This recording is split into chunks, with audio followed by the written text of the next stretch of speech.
알려보시듯이 하나님과 사람 사이에 영적인 원리가 있습니다. 하나님은 우리를 사랑하시고 우리를 위한 놀라운 계획을 가지고 계십니다. 하나님은 우리를 하나님의 형상대로 특별한 존재로 지으시고 우리에게 만물을 관리하고 다스리도록 맡기셨습니다. 에덴 동산을 만드시고 최초의 인류인 아담과 하와를 그곳에 두시고 하나님의 풍성함을 누리도록 하셨습니다. 그런데 최초의 인류인 아담과 하와는 그 풍성함을 누리지 못하고 에덴에서 추방당하고 맙니다. 왜라고 말씀드렸습니까? 죄. 까먹으시면 안 돼요. 죄 때문에. 사람은 죄에 빠져 하나님으로부터 떠나 있습니다. 그래서 죄에 빠진 인간은 하나님의 사랑과 계획을 알 수 없고 그분이 주시는 풍성함을 또 누릴 수도 없습니다. 모든 사람은 죄를 범했습니다. 최초의 인류인 아담과 하와 안에 들어온 죄의 인자는 우리 모두에게까지 그대로 전해졌습니다. 죄로 인해서 하나님과 단절된 끊어진 관계를 회복해 보려는 다양한 시도가 있었지만 그 어느 것도 하나님과 우리 사이를 이어줄 수는 없었습니다.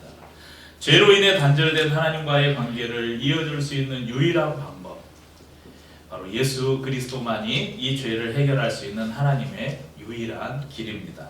우리는 그분을 통해서 우리에게 대한 하나님의 사랑과 계획을 알게 되고 또 그것을 체험하게 됩니다. 죄 없으신 예수님은 죄인인 우리들을 대신해서 십자가에서 자신을 드림으로 우리의 모든 죄를 단번에 대속하셨습니다. 그 죄로 인해서 끊어졌던 우리와 하나님 사이를 이어주는 다리가 되었습니다. 이것이 지난 3주간 나눈 말씀의 요약입니다. 이제 오늘 P4U 시리즈의 마지막 말씀을 나누려고 합니다. 네 번째 원리. 하나님께서 계획하시고 예수님께서 실행에 옮기셔서 이루어놓으신 이 구원의 사건은 분명한 역사적인 사실이고 진리입니다. 하지만 이 분명한 사실이 어떤 사람에게는 자신의 인생을 통째로 바꿀 수 있는 터닝 포인트가 되는 일생일대의 사건이 될 수도 있지만 또 어떤 사람에게는 아무 상관없는, 나와 아무 상관없는 소설이나 신화 속의 이야기가 될 수도 있다는 것입니다. 예수님께서 십자가를 통해서 이루어 놓으신 이 구원의 사건이 다른 사람이 아닌 나의 것이 되기 위해서는 우리가 예수 그리스도를 나의 구주요, 나의 하나님으로 영접해야 합니다. 그렇게 되면 우리는 우리에 대한 하나님의 사랑과 계획을 알게 되고 또 그것을 체험하게 됩니다. 요한복음 1장 12절에 이렇게 말씀합니다. 영접하는 자, 곧 그 이름을 믿는 자들에게는 하나님의 자녀가 되는 권세를 주셨으니, 예수님을 영접해서 구원을 받고 하나님의 자녀가 된다고 성경은 말씀합니다. 그러면 어떻게 하면 예수님을 영접할 수 있는가? 가장 중요한 것은 바로 믿음입니다. 믿음. 우리는 무엇으로 예수님을 영접하는가? 바로 믿음으로 예수님을 영접합니다. 에베소서 2장 8절 9절에 이렇게 말씀합니다. 함께 읽어볼까요? 너희는 그 은혜에 의하여 믿음으로 말미암아 구원을 받았으니 이것은 너희에게서 난 것이 아니요 하나님의 선물이라. 행위에서 난 것이 아니니 이는 누구든지 자랑하지 못하게 함이라. 자, 예수님을 영접한다는 것은 그분을 믿는다는 것입니다. 그런데 이 믿음은 나의 힘이나 노력이나 공로가 아닌 하나님의 은혜요 선물이라고 말씀합니다. 여러분, 종교개혁을 일으켰던 그 마틴 루터가 왜 종교개혁을 일으켰냐면 그 당시에 중세교회에 만연한 게 뭐였냐면 이 면죄부라는 게 있었어요. 면죄부. 그러니까 내가 죄를 지으면 이 돈을 주고 면죄부를 사면 내 죄가 용서를 받는다는 거, 하나님 내 죄를 용서해 주신다는 거예요. 만약에 여러분 구원을 받기 위해서 예수님을 믿고, 그러니까 믿음을 얻기 위해서 1억만 내십시오. 그러면 아마 진짜 이 천국이 있고 그 천국에 가려면 1억을 내야 돼요. 그러면 수단과 방법을 가리지 않고 아마 1억을 모아서 천국행 티켓을 살 사람이 많을 거예요. 그런데 1억은 너무 비싸니까 좀 현실적으로 이야기합시다. 100만 원 너무 싼 것 같고 한 1000만 원. 자, 1000만 원을 내면, 자, 여러분 교회에 1000만 원을 헌금하십시오. 그럼 여러분 믿음을 선물로 받을 수 있습니다. 제가 여기서 이렇게 말하면 막 이런 거 요만큼 여러 개 잘라가지고 막 저 사람 이단이라고 할 수도 있는데, 그런데 이런 게 있어요. 만약에 내가 1,000만 원을 지불하고 이 구원을 샀다고 생각하면 오히려 그 사람은 구원에 대한 확신이 더 커요. 왜냐면 뭔가를 했잖아요. 지불을 했잖아요.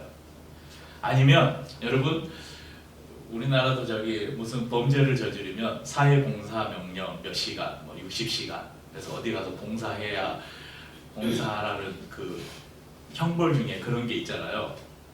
만약 여러분, 자, 여러분 구원을 받기 위해서는 저기 어디 고아원이나 양로원이나 이런 데서 여러분 일주일에 10시간씩 봉사를 하셔야 됩니다.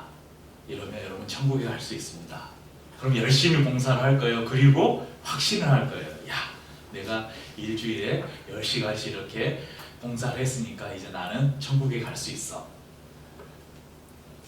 그런데요, 구원을 받는다는 것은 돈도 필요 없고 이런 행위가 필요 없대요. 뭘로 받아요? 믿음으로 받아요. 그러니까 너무 쉬운데 너무 어려운 거예요. 오히려 우리가 어떤 것을 지불하거나 어떤 행동을 하거나 어떤 노력을 해서 이게 주어지는 것이라면 오히려 우리는 구원에 대한 확신을 얻을 수 있어요. 그런데 성경은 아무것도 안 해도 된다는 거예요. 그냥 믿으면 된다는 거예요. 그러니까 이게 어떻게 보면 너무 쉬운 것 같은데 어떻게 보면 너무 어려워요. 그래서 구원을 얻은, 내가 예수를 믿음으로 구원을 받았다고 생각하는 사람들도 자주 헷갈리는 거예요. 이 중에도 제가 저기 물어보면 당신 지금 죽으면 바로 천국 갈 자신 있습니까? 하면 글쎄요. 이런 분들 몇 분 계실 거예요. 나는 분명히 예수님을 믿는데 천국 갈 자신이 없는 거예요. 구원을 받을 확신이 없는 거예요. 왜? 예수님을 믿으면서 아무것도 안 했거든요. 그래서 성경은 그것을 선물이라고 말하고 있습니다.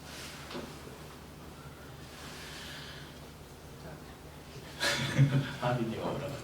계시록 3장 20절 말씀에 이런 말씀이 있습니다. 한번 같이 읽죠. 볼지어다 내가 문 밖에 서서 두드리노니 누구든지 내 음성을 듣고 문을 열면 내가 그에게로 들어가 그와 더불어 먹고 그는 나와 더불어 먹으리라. 저는 이 구절을 보면서 하나님께서 얼마나 인격적이시고 하나님이 얼마나 우리를 사랑으로 대하시는 분이신가를 알 수 있었습니다. 요즘에 스토킹 범죄가 많잖아요. 스토킹 범죄. 한 남자가 한 여자를, 아니면 한 여자가 한 남자를 너무나 일방적으로 사랑해가지고 상대방의 의사와는 상관없이 날마다 전화하고 문자하고 막 카톡하고 심지어는 집 앞에 가서 찾아가고 아무도 없을 때 문을 몰래 따고 들어가고 이러면 어떻게 돼요? 이걸 사랑이라고 우리가 말합니까? 아니, 이거 경찰서 잡혀가요. 범죄예요. 우리는 이것을 사랑이라고 말하지 않습니다. 하나님은 우리를 사랑하시고 우리를 구원하기 원하셔요. 그런데 자신의 아들까지 우리를 구원하기 위해서 내어주신 그분께서 우리를 침입해 들어오지 않으신다는 거예요. 그토록 우리를 사랑하시지만 그분은 일방적으로 우리의 마음에 침입해 들어오지 않으시는 분이시라는 것입니다. 그럴 힘이나 능력이 없어서가 아니라 하나님께서 우리를 인격적인 존재로 만드셨기 때문에 그렇습니다. 그리고 인간에게 주신 그 자유의지로 선악과를 따먹는 것을 하나님께서 기계적으로 막지 않으셨잖아요. 막을 수 없었어요. 왜냐하면 자유의지를 주셨기 때문에 그것을 인간이 선택하도록 만들어 놓으셨어요. 마찬가지로 하나님께서 우리에게 구원을 주시기를 원하시는데 그것을 기계적으로 너 받아 하고 일방적으로 주실 수 없다는 것입니다. 그림을 하나 보겠습니다. 제가 여러 막 성화도 있는데 우리 아이들도 있고 그래서 재밌는 그림으로 지금 안에 우리 하빈이 오늘 머리 스타일하고 비슷한데 하빈이가 오늘 파마했는데 하빈은 저기 하빈이랑 비슷한 것 같지? 문 뒤에 이렇게 앉아 있는데 예수님이 그 문 밖에서 이렇게 길을 대고 이렇게 계속 똑똑똑똑 하고 있는 거예요. 문 좀 열어달라고. 온 우주의 창조자가 연약한 별 볼 일 없는 그 먼지와 같은 한 영혼을 구원하기 위해서 그 마음을 얻기 위해서 문 밖에서 노크하고 계시다는 거예요. 저 문을 주님께서 열 수 없으신 분이에요? 보면 오순절에 예수님께서 부활하신 후에 막 문을 통과해서 막 들어오시고 그러잖아요. 그분께서 뭐 우리의 마음의 문을 우리의 마음으로 못 들어오시겠어요? 그 문을 열 수 있는 힘이 있지만 절대 그렇게 하지 않으십니다. 그 문은 오직 나만이 열게 만드셨어요. 제가 오래전에 처음으로 전도사로 사역을 했던 교회가 있습니다. 광주에 가면 새순교회가 있는데 아직도 기억해요. 이 강단의 이쪽이에요. 이쪽에 한 프랭카드에 이런 글씨가 적혀 있었어요. 당신을 위한 1000번의 기도와 100번의 만남이 있었습니다. 당신을 위한 1000번의 기도와 100번의 만남이 있었습니다. 이런 구절이 적혀 있었습니다. 교회가 어떤 곳인지도 모르고 예수님의 예자도 모르던 제가 예수를 믿고 목사가 돼서 지금 여러분 앞에서 예수님을 이야기하고 있어요. 놀라운 일이 아닙니까? 그런데 저는 이런 제 삶에는 분명 누군가의 수천 번의 기도와 수백 번의 만남이 있었다고 저는 확신하고 있습니다. 하나님은 한 영혼을 구원하기 위해서 때로는 그분이 직접, 때로는 누군가를 통해서 계속 우리의 마음을 두들고 계셨어요. 수많은 사건과 사고들을 통해서 우리의 마음의 문을 두드리고 계셨습니다. 이제 주님께서 우리의 마음을 열기를 원하셔요. 그럼 어떻게 우리의 마음을 열 수 있는가? 바로 우리의 의지를 들여서 그분을 모셔드리는 것입니다. 우리의 의지를 들여서 그분을 기도로 영접하는 것입니다. 이런 기도가 있습니다. 주 예수님, 나는 주님을 믿고 싶습니다. 십자가에서 죽으심으로 내 죄값을 담당하시니 감사합니다. 지금 나는 내 마음의 문을 열고 예수님을 나의 구주, 나의 하나님으로 영접합니다. 나의 죄를 용서하시고 영생을 주심을 감사합니다. 나를 다스려 주시고 나를 주님이 원하시는 사람으로 만들어 주옵소서. 예수님의 이름으로 기도합니다. 아멘. 혹시 아직 예수님을 마음속에 영접하지 못한 분이 계십니까? 혹시 그분들 가운데 예수님을 영접하고 싶은 마음이 있으십니까? 그렇다면 여러분의 의지를 들여서 이렇게 기도하시면 됩니다. 그럴 때 예수님이 여러분을 만나 주실 것입니다. 이미 예수님을 구주로 모시고 계신 우리 대다수의 성도님들도 오늘 이 한 영혼을 중보하는 마음으로 함께 이 기도를 드렸으면 좋겠습니다. 중요한 것은 입술로만 따라하는 것은 아무 의미가 없고 아무 효과가 없습니다. 우리 마음의 중심에서 내 의지가, 내 인격이 동의하는 그 의지로 이 기도를 드리는 것입니다. 로마서 10장 9절에서 10절 말씀에 이렇게 말씀합니다. 내가 만일 내 입으로 예수를 주로 시인하며 또 하나님께서 그를 죽은 자 가운데서 살리신 것을 내 마음에 믿으면 구원을 받으리라. 사람이 마음으로 믿어 의에 이르고 입으로 시인하여 구원에 이르느니라. 여러분 안에 하나님께서 이 노크 소리에 여러분이 마음의 문을 열고 이제 나의 의지를 들어서 주님을 나의 구주로 나의 하나님으로 영접하기를 원합니다. 그래서 내가 이렇게 주님 앞에 입으로 시인해서 고백하기를 원합니다. 이 고백을 여러분이 드릴 때 주님이 여러분 마음 안에 찾아가실 것입니다. 혹시 이 기도에 동의하시는 분이 계시다면 저와 함께 이 기도를 같이 드렸으면 좋겠습니다. 같이 기도하실까요? 잠시 기도하겠습니다. 주 예수님, 나는 주님을 믿고 싶습니다. 십자가에서 죽으심으로 내 죄값을 담당하시니 감사합니다. 지금 나는 내 마음의 문을 열고 예수님을 나의 구주, 나의 하나님으로 영접합니다. 나의 죄를 용서하시고 영생을 주심을 감사합니다. 나를 다스려 주시고 나를 주님이 원하시는 사람으로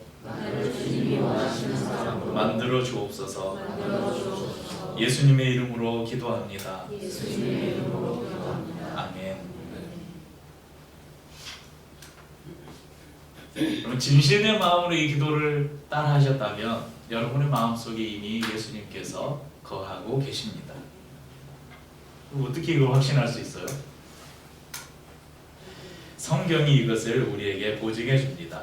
고린도전서 12장 3절 함께 읽죠. 그러므로 내가 너희에게 알리노니 하나님의 영으로 말하는 자는 누구든지 예수를 저주할 자라 하지 아니하고 또 성령으로 아니하고는 누구든지 예수를 주시라 할 수 없느니라.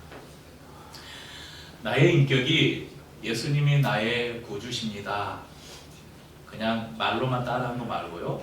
그냥 내 마음에 전혀 동의하지 않는데 그냥 앞에서 시키니까 한 게 아니라 정말 나의 의지를 들여서 여러분이 고백한 그 고백이 진실된 고백이라면 그 고백은 사람의 힘으로 할 수 없다는 것입니다. 그 고백은 우리 안에 계신 성령으로 말미암지 않고는 누구든지 예수를 주로 시인할 수 없다고 성경이 말씀해요. 그래서 이제 성령론에 있어서 저 여의도에 가면 여의도 순복음교회가 있잖아요. 우리 세계에서 제일 큰 교회가 여의도 순복음교회인데 이제 거기에서 말하는 이 성령론하고 일반적으로 이제 정통 이런 이제 우리 장로교에서 말하는 성령론이 조금 달라요. 그 순복음교단에서 말하는 이 성령을 받는다, 성령이 임한다는 것은 그 성령의 임함의 증거로 이 순복음교단의 그 신학은 방언을 이야기해요. 그래서 방언을 안 받으면 성령이 그 사람 안에 없다고 이야기해요. 그런데 우리 정통 이 장로교의 신학은 좀 다릅니다. 우리가 예수를 주로 고백할 수 있다는 것은요, 그 안에, 그러니까 우리가 예수님을 주로 입으로 고백하잖아요. 그 고백은 그 안에 이미 뭐가 전제되어 있냐면 성령이 그 안에 이미 와 계신다는 거예요. 그러니까 성령이 임하심의 증거로 우리가 예언도 하고 방언도 하고 뭐 여러 가지 성령의 은사들이 나타나는 것이지, 성령이 없이는 예수님을 믿을 수 없다는 것입니다. 그러니까 여러분 마음속에 여러분이 예수님이 나의 구주라고 동의하시는 분들 마음 안에는 이미 성령이 와 계시다는 것입니다. 교회에 오래 다니신 분도 삼위일체를 설명하려면 힘들어요. 그러니까 왜 우리는 막 어떤 때는 하나님이라고 했다가 어떤 때는 예수님이라고 했다가 또 어떤 때는 막 성령님이라고 했다가 이게 뭐지? 이제 그냥 한 줄로 말하면 하나님은 성부, 성자, 성령 이 삼위로 계시는데 동일한 인격을 가지면서 세 분이 동일한 인격체인데 세 분이 한 분이래요. 이해되셔요? 이해가 안 돼요. 이해가 안 돼야 정상이에요. 이걸 이해가 되면 비정상인 거예요. 그 이단으로 빠질 확률이 높아요. 네, 거기까지만 우리는 이해를 하고, 그런데 성부, 성자, 성령의 사역을 좀 제가 쉽게 설명을 자주 해드리는데, 우리를 구원하는, 오늘 이제 우리가 구원에 대한 말씀을, 복음을 전하고 있으니까 한 사람의 개인의 구원의 관점에서 성부, 성자, 성령이 어떤 사역을 하시냐면, 성부 하나님은 태초에 인간이 선악과를 따먹을 것도 알고 계셨고 그들을 구원할 방법을 미리 준비해 놓으셨어요. 그래서 성부 하나님은 계획하신다. 근데 그 계획을 실행에 옮겨야 되잖아요. 구원하시고 이 구원을 위해서 자신의 독생자를 십자가에 죽게 하시겠다고 계획을 해 놓으셨어요. 그 계획을 누가 실행하셨어요? 성자 예수님이 이 땅에 오셔서 십자가에서 죽으시고 부활하셔서 그 계획을 실행해 놓으셨어요. 자, 이 실행해 놓은 계획이 아까도 말씀드렸잖아요. 어떤 사람에게는 인생을 바꾸는 터닝 포인트가 되는데 저 밖에 지금 돌아다니는 누군가는 아무 상관없는 이야기예요. 그러니까 이 예수님이 하나님이 계획하셔서 예수님이 실행해 놓으시고 이 완성해 놓으시는 구원의 사건이 나의 것이 돼야 되잖아요. 내 것이 돼야 되잖아요. 그 내 것이 되게 하시는 분이 누구시라고요? 성령님이시라는 것입니다. 내가 죄인임을 인정하고 예수님을 믿기로 결정하고 마음의 문을 열었을 때 성령님은 우리 안에 오셔서 우리로 하여금 예수님은 나의 구주라고 고백하게 하십니다. 한번 우리 안에 오신 예수님은 절대 우리를 떠나지 않으십니다. 히브리서 13장 5절에 이렇게 말씀하셔요. 그같이 말씀하시기를 내가 결코 너희를 버리지 아니하고 너희를 떠나지 아니하리라 하셨느니라. 사진 한 장을 보여드리겠습니다. 예전에 보신 분도 계실 텐데 확실하지는 않지만 이스라엘의 악수법이라고 소개 사진입니다. 옆에 분하고 이렇게 한번 악수를 한번 해보시겠어요? 옆에 계신 분과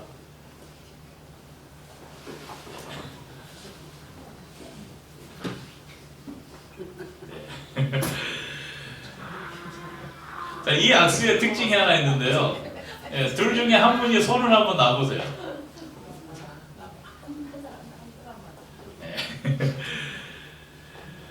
이 악수법은 둘 중에 한 사람이 손을 놔도 한 사람은 계속 이 손을 붙잡고 있다는 것입니다.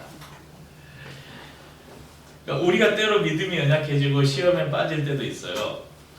그래서 예수님을 믿고 신앙생활을 하면서도 우리가 뭐 날마다 막 우리의 믿음이 잘 자라가고 막 모든 게 형통하고 그런 게 아니잖아요. 신앙생활 하다가 시험에 빠져서 교회 안 나오고 막 불평하고 불만하고 하나님 원망하고 이런 사람들 많죠. 그래서 우리가 하나님을 떠나려고 해도 이미 그 안에 성령님이 한번 찾아가신 그 사람은 결코 하나님이 버리시지 않는다는 것입니다. 여러분, 어떤 사람은 예수님을 만나는데 극적으로 만나기도 해요. 오늘도 선교의 현장에서는 우리의 상식으로 이해할 수 없는 수많은 일들이 벌어지고 있습니다. 제가 지난번에도 소개해드렸어요. 그때 마침 이 설교를 할 때 이 책이 막 나왔었거든요. 제목이 오늘날에도 기적이 일어날 수 있는가? 이게 하권이고 저기 보면 똑같은 두께의 3권이 있어요. 이게 2권짜리예요. 예, 세계적인 신학자인 크레이그 키너라는 분이 쓰신 책인데, 이제 사도행전에 보면 몇 가지 이렇게 기적들이 소개되어 있거든요. 사도행전 주석을 이분이 쓰시다가, 야, 성경에 이런 기적들이 지금 시대에도 일어날 수 있나? 지금 시대에도 이런 기적이 있을까? 그래서 그런 문제들이 이제 찾고 막 수집하고 이렇게 하다가 그 내용이 너무나 많아서 단행본으로 쓰려고 했다가, 야, 이걸 따로 그냥 하나로 쓰자. 그래가지고 시작한 게 이런 거대한 프로젝트가 돼서 무려 1650쪽이 넘는 책으로 만들어졌습니다.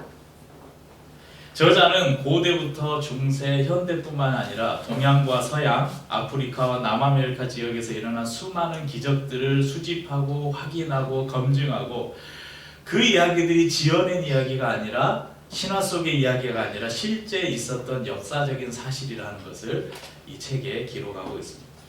여러분, 야, 하나님이 지금 시대에도 기적을 일으키시는가?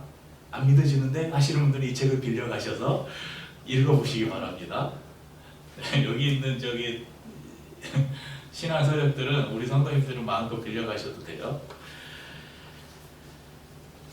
오늘날에도 기적과 같은 방법으로 예수님을 만나는 분들이 있어요. 그래서 교회들 이렇게 돌아다니면서 간증하는 분들이 막 대부분 그런 분들인데, 죽을 병에 걸렸다가 기적적으로 고침을 받고 예수님을 만난 사람들, 사업에 실패하고 막 자살하려고 막 그러다가 예수님을 만나서 구원받았다는 사람들, 어느 날 막 기도하는데 막 불과 같은 것이 막 떨어지고 막 아니면 막 뒤집어지고 막 막 떼고 부르고 막 그러다가 예수님을 만난 사람들, 이런 사람들도 많아요. 그런데 많은 경우에 이런 구원의 사건은 그런 눈에 보이는 놀라운 기적으로 임하지 않습니다. 물론 오순절에 성령님이 임할 때 여러 가지 현상들이 있었잖아요.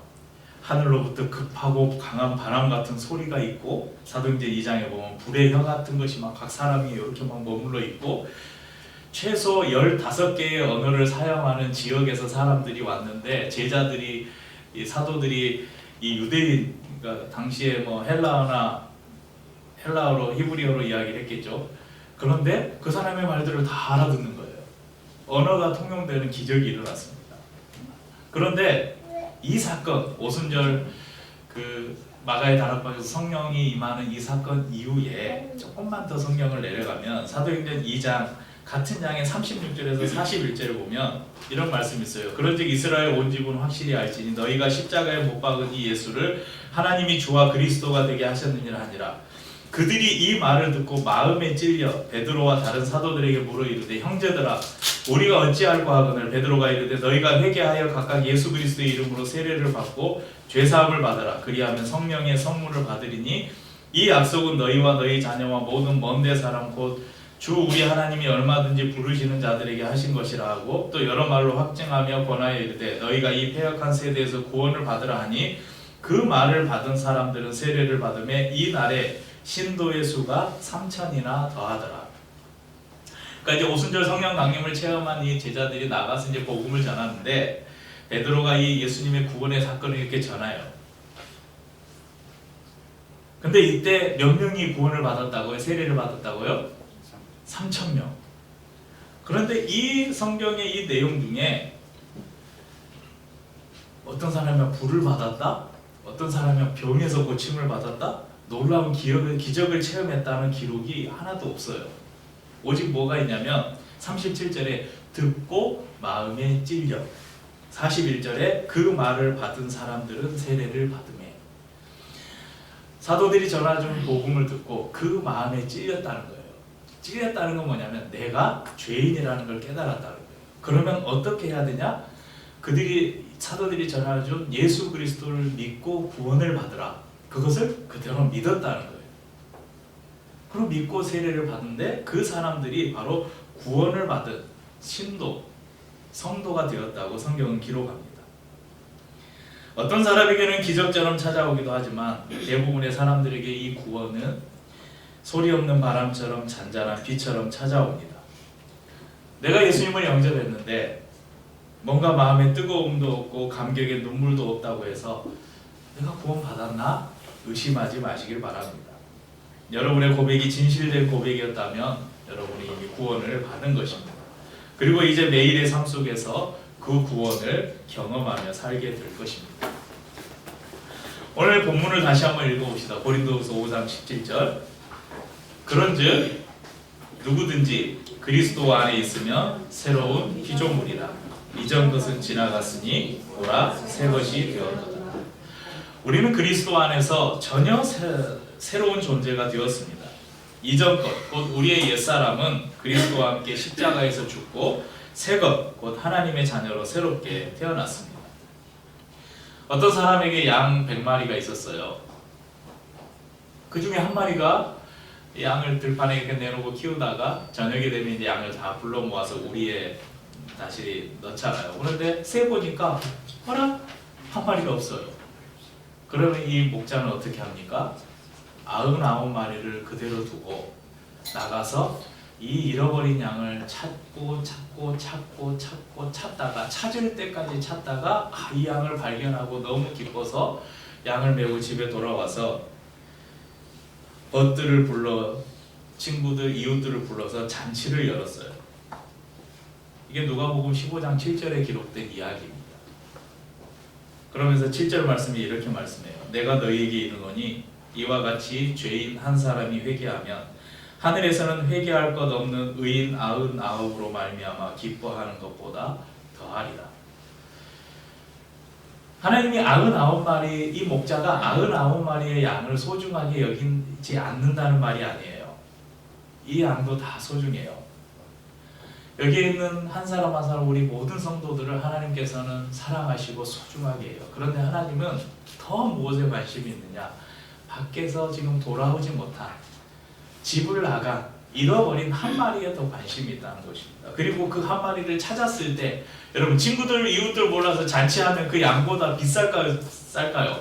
돈 더 들죠. 그런데 이 양을 찾은 기쁨이 더 크다는 것을 이 비유로 우리에게 말씀하면서 한 영혼이 주께 돌아올 때 하늘에서는 이런 기쁨의 잔치가 벌어진다는 것을 우리에게 보여주고 있습니다. 오늘 예수님을 나의 구주 나의 하나님으로 영접하신 분들을 주님의 이름으로 축복합니다. 이제 1월부터는 이제 슬기로운 교회 생활이라고 이제 내가 예수님을 믿고 구원받은 하나님의 사람으로 어떻게 살아갈까 이것에 대해서 말씀을 나누려고 합니다. 또 저희 교회가 일반적인 다른 교회들하고 조금 다른 부분들인데 그런 것도 설명을 해드리려고 합니다. 혹시 이제 우리 수미 자매 어머니, 우리 이광순 성도님들 계시고 우리 박지선 성도님, 이호구 성도님 교회 오신 지 얼마 안 되는 분들 교회 이런 거 왜 이렇게 하지? 이건 뭔 말이지? 막 이런 궁금한 것들이 있으면 저에게 카톡을 보내주세요. 그러면 제가 설교 시간에 할 수 있는 최선을 다해서 여러분들의 궁금증을 해결해 드리도록 하겠습니다. 또 한 가지가 있습니다. 이제 예수님을 믿으면 아까도 보면 그 사도행전을 보면 베드로의 설교를 듣고 많은 사람들이 그러면 저희가 예수님을 믿겠습니다 하고 그날 세례를 받은 수가 3,000명이 되더라. 원래 이제 성경에서 예수님을 믿으면 바로 뭘 했어요? 세례를 베풀었어요. 그러니까 예수님을 믿는다는 것은 이것은 우리가 알 수 없는 거예요. 하나님만이 아시는 일이에요. 왜냐하면 눈으로 보이는 게 아니니까. 성령이 그 사람 안에 임하고 우리의 인격으로 예수님을 주로 고백하는 것은 겉으로 드러나게 보이는 것이 아니기 때문에 그 사람과 하나님 사이에서 일어나는 일이에요. 그런데 이것을 많은 사람들 앞에 나는 이제 예수를 믿음으로 구원을 받았습니다. 이것을 입으로 시인할 뿐만 아니라 외적으로 표시하는 그 의식이 뭐냐면 바로 세례입니다. 그래서 이제 아직 세례를 받지 않으신 분들 가운데 나는 예수님을 이제 믿습니다. 그래서 제가 세례를 받기 원합니다 하시는 분들은 저에게 또 개인적으로 연락을 주십시오. 제가 찾아가서 물어볼까 하다가 이거는 스스로의 의지를 들여서 말을 해야 된다고 생각해서 직접 안 물어보겠습니다. 여러분들이 직접 저에게 연락을 하셔서 제가 이제 예수를 믿고 세례를 받고 싶습니다.